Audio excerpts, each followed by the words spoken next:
Podcast kali ini setelah kemarin kita ketemu dengan Mongol, ya ketawa ke TV.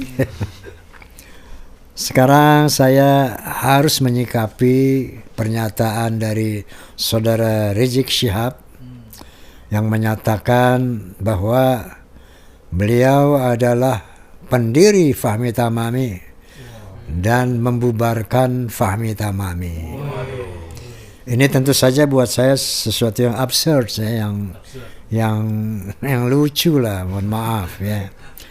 Karena menurut penuturan beliau yang saya lihat di media bahwa beliaulah pendiri Fahmi Tamami dan beliaulah yang katakanlah disebutkan ulama-ulama tokoh pendiri Fahmi Tamami itu ya.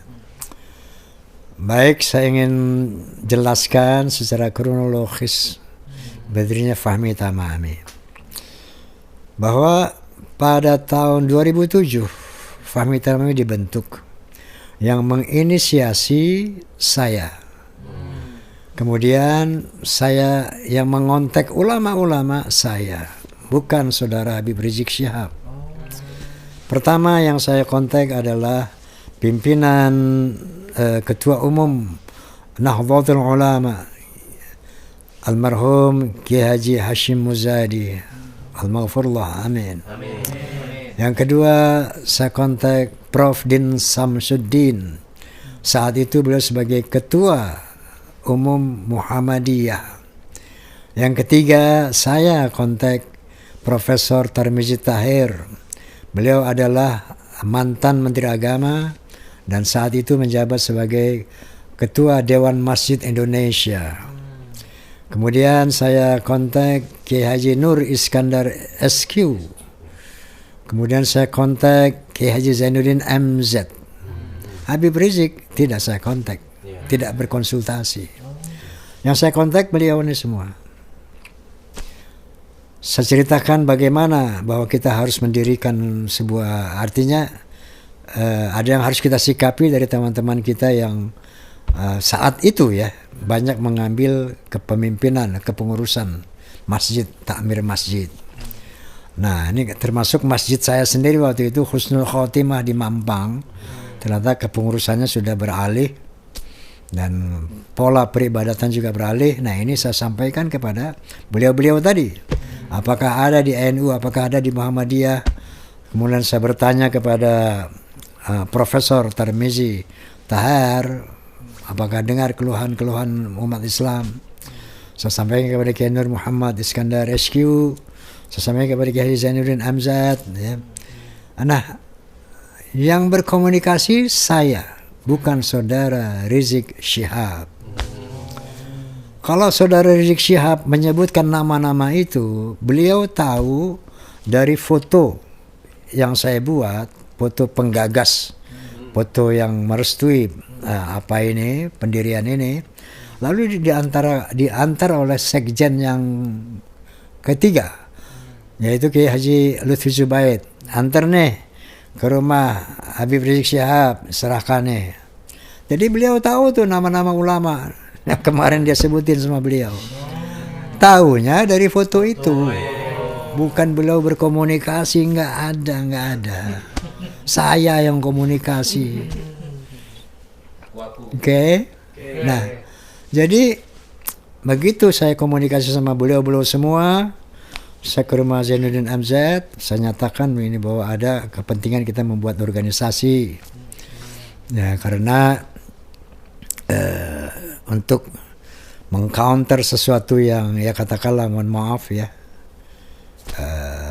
berseberangan dengan akidah yang kita imani, itu harus ada sebuah perkumpulan.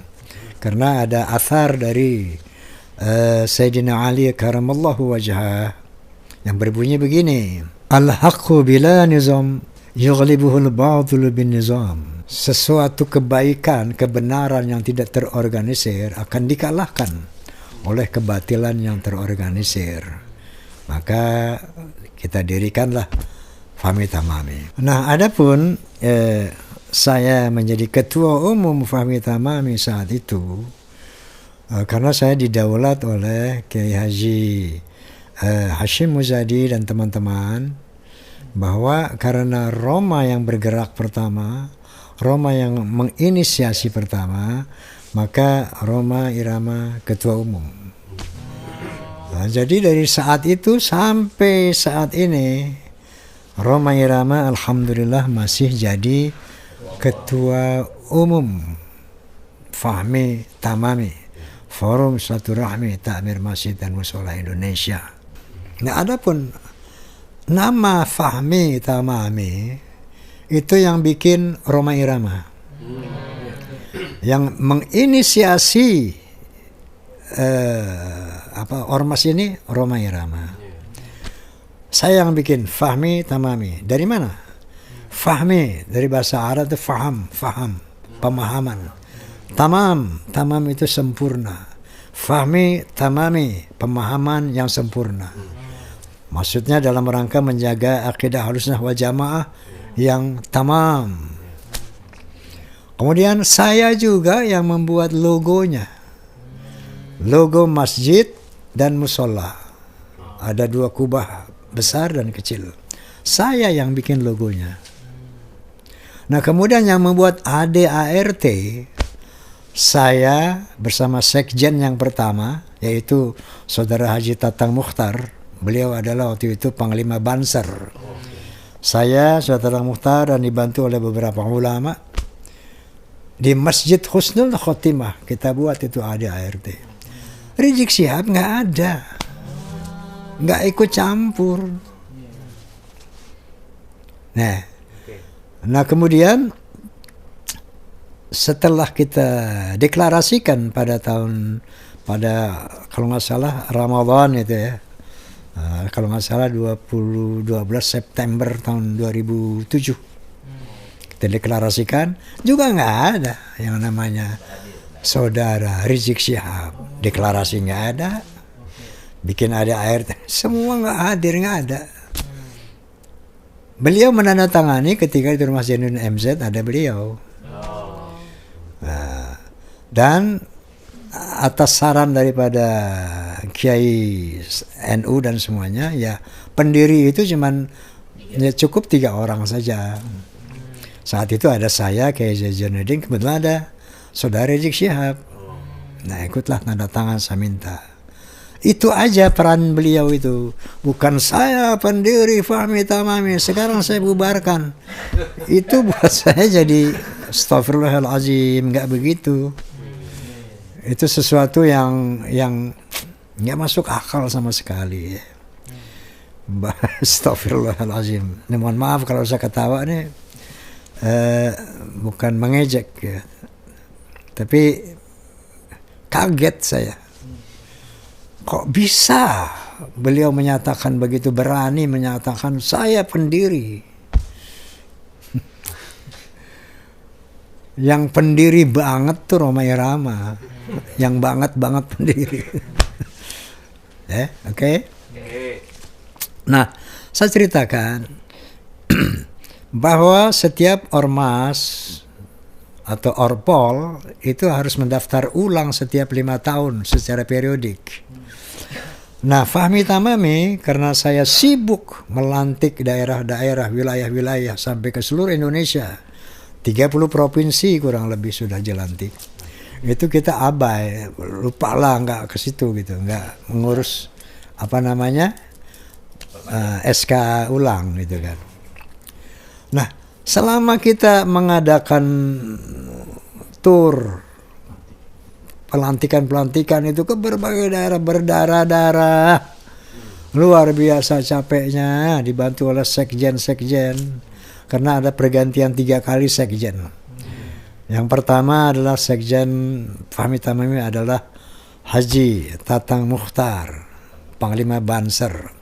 Yang kedua Ki Haji Munahar Mukhtar almarhum, yaitu ketua MUI Jakarta. Digantikan lagi dengan sekjen almarhum Kiai Haji Lutfi Zubaid. Yang sekarang adalah Kiai Haji Anas Kurdi ya. Nah, ini dari pergantian apa itu nggak ada yang namanya saudara Rizik Syihab ikut-ikut kali gitu memberi ceramah kali tentang Fahmi Tamami, nggak ada rapat-rapat MPP Fahmi Tamami. Apakah beliau pernah hadir? Nggak pernah. Cuman waktu itu Rumah Jainuddin tanda tangan itu doang udah selesai. Itu juga saya ajak. Karena itu nggak ada yang lain lagi. Ya inti aja deh. Begitu, tapi tiba-tiba dengan Masya Allah, astagfirullahaladzim, dengan kesombongannya, dengan keyakinannya, dengan Masya Allah, astagfirullahaladzim, saya pendiri Fahmi Tamami. Dengan ini saya bubarkan Fahmi Tamami. Masya Allah. saya ketawa, bukan ketawa juga, kaget juga. Kok bisa begini nih Pak Rizik? Offside kalau Astagfirullahaladzim. Nah, oleh karena itu ketika kita absen berapa periode itu, nah memperbaharui SK itu pada tahun 22. Di sana saya tampilkan lagi tuh pendiri yang lama. Tiba-tiba yang nama Saudara Rizik Syihab nih nggak disetujui sama Kumham. Nah, karena beliau habis pernah ditangkap, hukum ada kaitan hukum lah masa gitu. Coba diganti aja. Nah kita ganti. Nah ketika saya mau ganti itu, nah sudah diganti kan, Rizik Syihab tidak lagi sebagai pendiri. Maka kenapa saya nggak konsultasi sama beliau? Karena mereka nggak pernah aktif ya Fahmi Tamami. Nggak ada aktivitasnya, nggak ada. Jadi konsultasi juga percuma juga. Gitu. Nah jadi Fahmi Tamami sekarang ini, Fahmi Tamami adalah Fahmi Tamami Aswaja. Oleh karena itu yel-yel ke depan. Yang dulu kan Fahmi Tamami ukhuwah Islamiyah, Fahmi Tamami ukhuwah Wataniyah, Fahmi Tamami ukhuwah Basyariyah, itu tetap menjadi tujuan kita, menjadi harapan kita, ya. Karena itu perintah Allah Subhanahu wa taala. Qala ta'ala a'udzu billahi minasyaitonir rajim, bismillahirrahmanirrahim, wa'tasimu bihablillahi jami'an wa la tafarraqu. Yang kedua ukhuwah Wataniyah, persatuan bangsa. Yang dikatakan oleh Allah Subhanahu wa taala, A'udzubillahi minasyaitonir rajim, bismillahirrahmanirrahim, ya ayyuhan nas inna khalaqnakum min dzakari wa untha wa ja'alnakum syu'uban wa qabaila lita'arafu inna akramakum 'indallahi atqakum. Jadi ada perintah merekat ukhuwah Islamiyah, ukhuwah wataniyah, ukhuwah basyariyah. Itu sebagai tujuan, sebagai cita-cita, ya. Nah, bahwa sekarang makanya ya kita berubah. Fahmi Tamami Aswaja. Tujuan kita ukhuwah Islamiyah, ukhuwah wataniyah, ukhuwah basyariyah. Kira-kira ini yang ingin saya sampaikan. Mohon maaf kalau semestinya hal ini saya sampaikan di dalam Rakernas. Dan insya Allah nanti kita akan wujudkan itu. Dan untuk ada wilayah Jakarta Selatan ini apa namanya, ya ada dinamika lah di sana. Ada yang nggak setuju dengan langkah saya bersimpati dengan PBI, maka sebagian mengundurkan diri. Nah tentunya ini sesuatu hal yang wajar di dalam ormas orpol, dinamika seperti ini. Ada tidak sefaham dengan ketua umum, itu sesuatu yang lumrah saja. Oleh karena itu, yang pasti saya tetap menghormati mereka, menyayangi mereka, mencintai mereka, dan secara organisatoris kita akan melakukan restrukturisasi tentunya di Jakarta Selatan, dan selanjutnya tetap jaga hubungan baik lah. Buat saya tidak ada permusuhan dalam hal perbedaan ini.